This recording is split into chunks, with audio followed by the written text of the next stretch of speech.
දැනුම් සයුර මායසේ අදහස් කළේ අන් කිසිවෙක් පිළිබඳව නෙවෙයි. ලොකු කුඩා කවුරුත් හඳුනන සොඳුරු කලාකරුවා ජැක්සන් ඇන්තනී පිළිබඳවයි. ජැක්සන් ඇන්තනී පිටක දක්ෂ රංගදලේ, පිටක අධ්‍යක්ෂකවරේ, පිටක නර්තන ශිල්පී, තිරපිටපත් රචකේ, නිෂ්පාදකවරේ, ගායකේ, දක්ෂ කතිකයෙක්, වැඩසටහන් ඉදිරිපත් කරන්න, ඉතිහාසය සොයා යන ගවේෂකයෙක්, සිංහල භාෂාව පිළිබඳ උගතෙක්. ජැක්සන් ඇන්තනී සැබවින්ම දැනුම් සයුරක්. ඔහු සතුව විශාල දැනුම් සම්භාරයක්, අත්දැකීම් මේ සියල්ල ජැක්සන් ඇන්තනී සතුයි. සැබවින්ම ජැක්සන් ඇන්තනී විශ්ව කෝෂයක්, විශ්ව විද්‍යාලයක්. ඉතින් මේ සොඳුරු කලාකරුවා මාල්සි ජැක්සන් ඇන්තනී පිළිබඳවයි මේ සටහන. දෙව්ලොව අධිකාර නෙත ගෙන යනුමා විනිශ්චයක් සාධාරණ ලබන්ට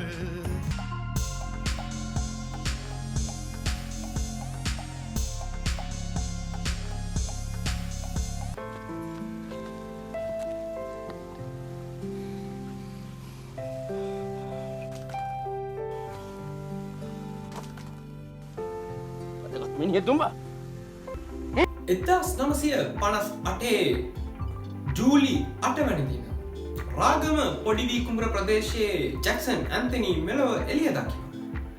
ජැක්සන් ඇන්තනීගේ පියා බෙනඩික්ට් ඇන්තනී, ඔහුගේ මව පොඩිවී කුඹුරේ රෝලින් පෙරේරා. ජැක්සන් ඇන්තනීට සහෝදරයන් 4 දෙනෙක්. Senaka Titus Anthony, Mohan Anthony, Sudath Anthony සහ සමන් ඇන්තනී ලෙස. ජැක්සන් ඇන්තනීගේ පියාගේ රැකියා ස්ථානයේ මාර්පීමක් නිසා ඔවුන් බණ්ඩාර ප්‍රදේශයට යනවා. ජැක්සන් ඇන්තනී මුලින්ම සිප්ස් හතර හදාරන්නේ බණ්ඩාරවෙල සාන්ත මරියා විද්‍යාලයේ.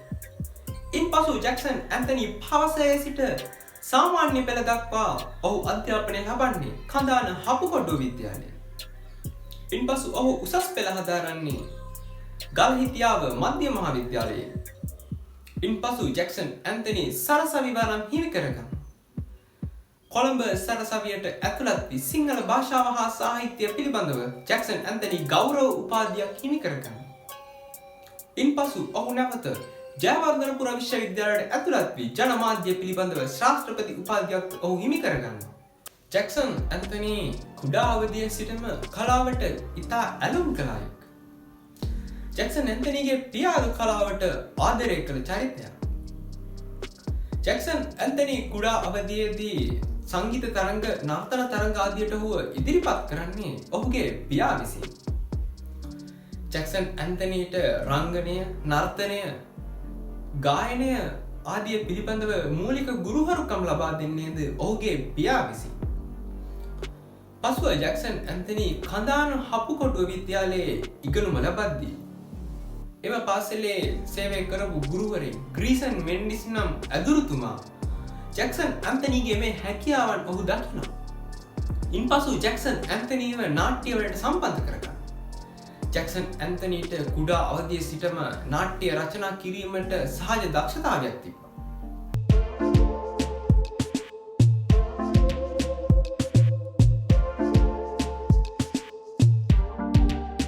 පාසල් වියේ සිටම ජැක්සන් ඇන්තනී කලා කටයුතු වලට සහභාගී වී ඔහුගේ ඇස් ඉස්මස් ලේ ඇට මිදුළු තුල පවා ගැබ් වී තිබෙන මේ කලා හැකියාවන් උපයෝගී කරගනිමින් ඔහු සමස්ත ලංකා ජයග්‍රහණ පවා ඔහු කුඩා කල සිටම හිමි කරගන්නවා.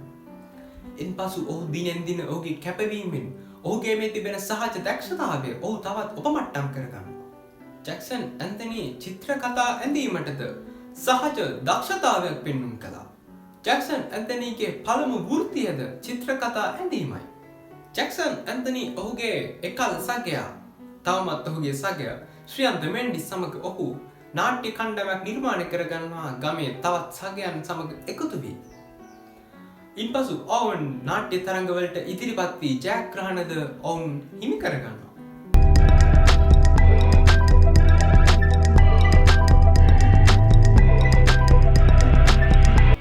1977 දී ජාතික තරුණ සේවා සභාවෙන් නාට්‍ය තරගයක් පවත්වනවා. එම නාට්‍ය තරංගයට රාගමින් නෙවිල් ඩයි සුබසිංහ මහතා නාට්‍යයක් ඉදිරිපත් කරනවා. එම නාට්‍යයට ජැක්සන් ඇන්තනිද සහභාගී වෙනවා. ජැක්සන් ඇන්තනි එහි සුවිශේෂී චරිතයක් නිරූපණය කරනවා.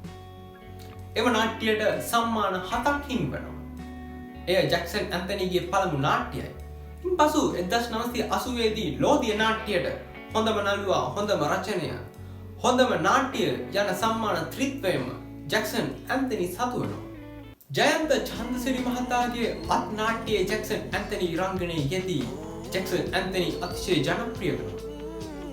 ඉන්පසු ලෝමහංස තාරාවෝ ඉගිලෙති මෙතනින් මාරුවෙමු ආදී වේදිකා නාට්‍ය තුලද ජැක්සන් ඇන්තනි සුවිශේෂී චරිත නිරූපණය කරනවා. ඉන්පසු ජැක්සන් ඇන්තනි වේදිකාවට නැතුවම බැරි චරිතයක් බවට පත් වෙනවා. නමුත් ජැක්සන් ඇන්තනි ඉතා සීමිත නාට්‍ය ප්‍රමාණයකට පමණයි ඔහු දායක වී තිබෙන්නේ. ඔහු තෝරා බේරා කියන නිර්මාණය වලට දායක වන චරිතය. ඉතා සීමිත වේදිකා නාට්‍ය ප්‍රමාණයක ඔහු දායක වුවත් ප්‍රේක්ෂක ආදරය නම් ජැක්සන් ඇන්තනිට නොඅඩුව ලැබීම තවත් සුවිශේෂී සිදුවීමක්. වේදිකාවේ රච කළ ජැක්සන් ඇන්තනි වේදිකාවෙන් පුංචි තිරයට පැමිණෙනවා. ඒ පැමිණෙන්නේ පලිඟු මැණිකේ ටෙලි වෘතාන්තය තුලින්.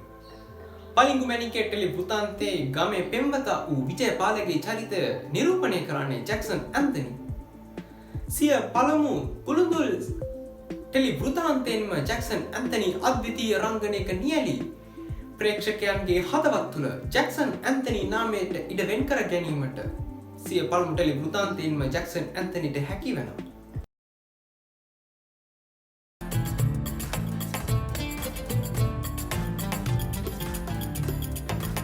මක්කම තැබුමු නිතුම් සිරිපා එක්ක වැඩිය කල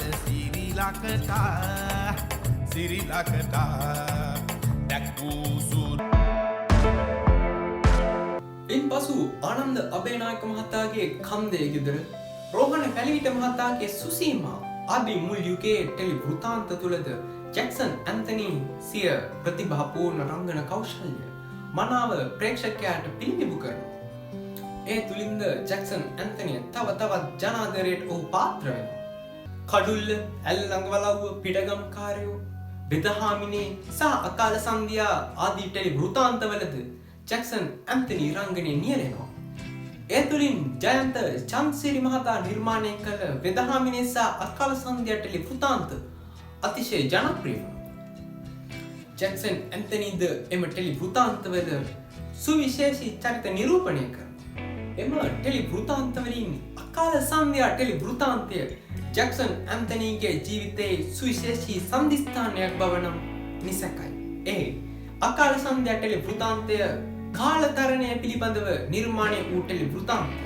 එම ටෙලි වෘතාන්තයේ ජැක්සන් ඇන්තනිට දිගු රංග පරාසයක රංගනයේ යෙදීමට ඔහුට සිදුවනවා. කාලතරණයේදී වෙනස් වන චරිත ජැක්සන් ඇන්තනිට නිරූපණය කිරීමට සිදුවනවා. ජැක්සන් ඇන්තනි එම අභියෝගය අතිසාර්ථකව ජය කරනවා. රංගනය පිළිබඳව දැනුම අත්දැකීම්, සමාජය පිළිබඳ දැනුම අත්දැකීම් මේ සියල්ල නොතිබූ අයෙකුට එම චරිතය නිරූපණය කිරීම ඉතා අපහසුයි. නමුත් ජැක්සන් ඇන්තනි අතිසාර්ථකව මෙම චරිතය නිරූපණය කර ඔහු මේ අභියෝගය අතිසාර්ථකව ජැක්සන් ඇන්තනි ජය ගන්නවා. එහි ජැක්සන් ඇන්තනි රංගනයේ යෙදීම ප්‍රේක්ෂක සිත් වසඟයට පත් කළ රංගනය. අපි හොඳ මිත්‍රයින් වුණා.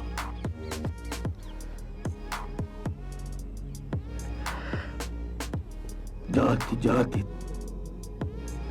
මම උඹට වෛර නෑ දෝමි.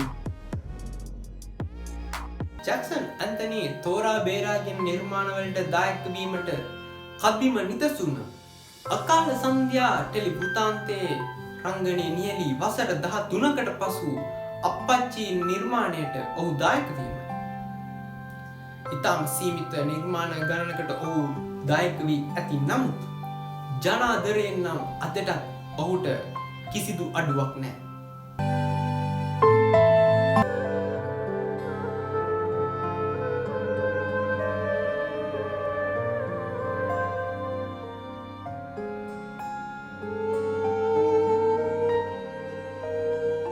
නුඹේ කතාව බොහොම රසවත් නාටසිංහ. වේදිකාවෙන් පුංචි තීරයේ ජයගත් ජැක්සන් ඇන්තනි පුංචි තීරයෙන් රිදී තීරයට පැමිණියේ 1993 ගුරු ගෙදර චිත්‍රපටයේදී. ඔහු රිදී තීරයට පැමිණෙන විටත් ජැක්සන් ඇන්තනි නාමය වේදිකාවෙන් සහ පුංචි තීරයෙන් ගම් දනව් සිසාරා පැතිර ගොස් හමාරයි. ජැක්සන් ඇන්තනි රිදී තීරයේද කැපී පෙනෙන චරිතයක් බවට ඔහු පත්වනවා. අයෝමා ගිනිය විසහ ගිනි කෙලි අග්නිදාහය ගරිල්ලා මාකටිං සූරිය අරණ රන්දිය දහර ආදී චිත්‍රපටවලද ජැක්සන් ඇන්තනි සුවිශේෂී චරිත නිරූපණය කරනවා. ජැක්සන් ඇන්තනි පුංචි තිරයටත් රිදී තිරයටත් වේදිකාවටත් නැතුවම බැරි චරිතයක් බවට පත් වෙනවා. ජැක්සන් ඇන්තනි සැබවින්ම සහජ දක්ෂතාවයක් ඇති අති දක්ෂ කලාකරුවෙක්.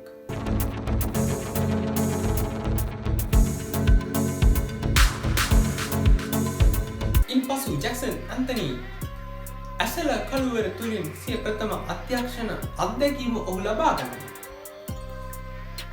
ඔහු ඇසල කළුවර නමින් භාවාත්මක ටෙලි වෘත්තාන්තයක් නිර්මාණය කරනවා. එම ටෙලි වෘත්තාන්තය අති ජනප්‍රිය වී ප්‍රේක්ෂකයන් ඉතා ආදරයෙන් එම ටෙලි වෘත්තාන්තය වැළඳ ගන්නවා. ඔහුගේ ප්‍රථම අධ්‍යක්ෂණය අති සාර්ථක වුණා. ඉන්පසු 1994 දී ජුලියට්ගේ භූමිකාව චිත්‍රපටයේ ජැක්සන් ඇන්තනි අධ්‍යක්ෂණය කරමින් චිත්‍රපට අධ්‍යක්ෂණයටද ඔහු අවතීර්ණ වුණා. එම චිත්‍රපටයට විචාරක සම්මානය මතු ප්‍රාර්ථනා සපිරි අධ්‍යක්ෂණය යන සම්මානයද ජැක්සන් ඇන්තනීට හිමි වනවා.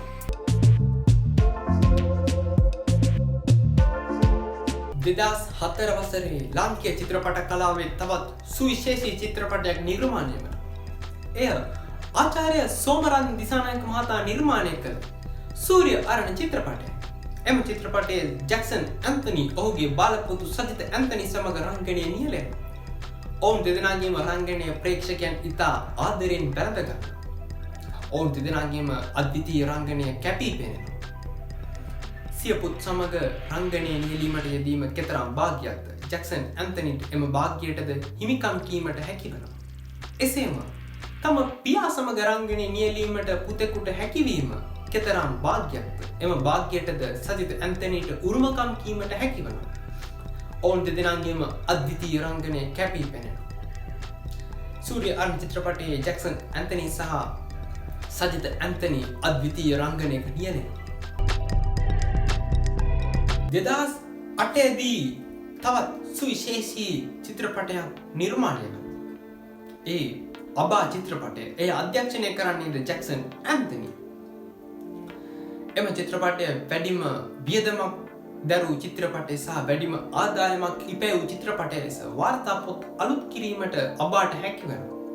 එසේම වැඩිම ප්‍රේක්ෂක ආදරය හිමි වූ චිත්‍රපටය ලෙසද අබා වාර්තා පොත් අලුත් කරනවා.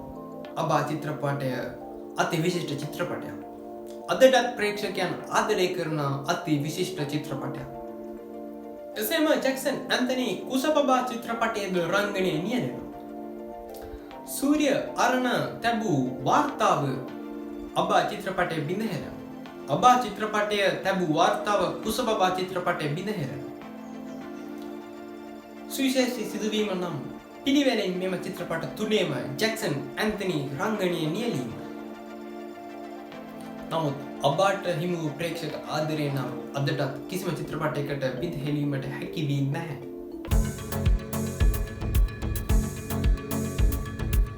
දෙදස් පහළවේදී ජැක්සන් ඇන්තනි සුවිශේෂී චිත්‍රපටයක් නිර්මාණය කරනවා. එය ඇඩ්‍රස් නෑ චිත්‍රපටය. එම චිත්‍රපටයටද විශාල ප්‍රේක්ෂක ආදරයක් හිමි වනවා. එයද අති විශිෂ්ට චිත්‍රපටයක්. එසේම ඔහු 2020 දී එකගේ සොකරි චිත්‍රපටයද නිර්මාණය කරනවා. එසේම ජැක්සන් ඇන්තනි නිර්මාණ රසකටම දායක වී ඇති අතර ඔහු නිර්මාණ රසක්ම නිර්මාණය කර තිබෙනවා. ජැක්සන් ඇන්තනි දැනුම් සයුරක්. 1980 සිට අද දක්වාම ජැක්සන් ඇන්තනි අති විශාල සම්මාන ප්‍රමාණයකට හිමිකම් කීමට ඔහුට හැකි වී තිබෙනවා. ඔහුගේ සහජ දක්ෂතාවය තව තවත් ඔහු උපමට්ටම් කරගෙන මේ සම්මාන ඔහු හිමි කරගෙන තිබෙනවා. එසේම ජැක්සන් ඇන්තනි මලයාලම් සිනමාවේ ප්‍රධාන චරිතයක් නිරූපණය කිරීමටද ඔහුට වරම් හිමි වී තිබෙනවා. ඒ අනිල් කුමාර් මහතා අධ්‍යක්ෂණය කරන ලක්නව් චිත්‍රපටය. එසේම ජැක්සන් ඇන්තනි ගීත කීපයක්ම ඔහු නිර්මාණය කර තිබෙනවා. ඔහු අති දක්ෂ ගීපද රචකයෙක්. ජැක්සන් ඇන්තනීගේ තිබෙන සාහිත්‍ය දැනුම මේ ගීපද තුලින් මනාව ප්‍රේක්ෂක අපට පිළිබිඹුවනවා. එසේම ඔහු ගායනයටද නර්තනයටද දක්ෂකම් පාන ඔහු කලාකරුවෙක්. එසේම ජැක්සන් ඇන්තනීගේ ඉතිහාස දැනුමද සාගරයේ විශාල දැනුම් සම්භාරයක් ඔහු සතුව තිබෙනවා. ගායනයටද නර්තනයටද එක හා සමාන දක්ෂකම් පාන ජැක්සන් ඇන්තනි අති දක්ෂ කලාකරුවෙක්. එසේම ඔහු දක්ෂ කතිකයෙක්. ඔහුගේ කතික හැකියාව නම් සුවිශේෂී කතික හැකියාව. සැබවින්ම ජැක්සන් ඇන්තනි යනු දැනුම් සයුරක්. ආමුදුරුවනේ කොළඹ මහත්තයෝ නැත්තම් බුදු සාර් එතකොට මේ කෙල්ලෝ බාරගන්නේ නැහැ. අන්තව තියන්නේ නැහැ. ආහරය අන්තෝනිය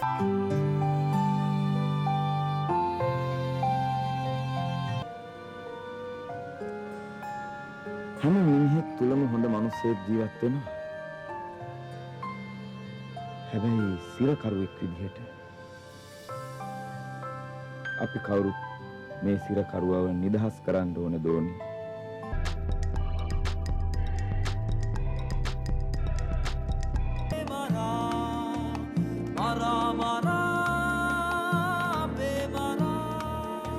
මා වැරද්ද පරීක්ෂා කළ විට එය අතුලෑවා අතු ඉතිලෑවා බැලූ වත මා දුටුවේ දූෂණය.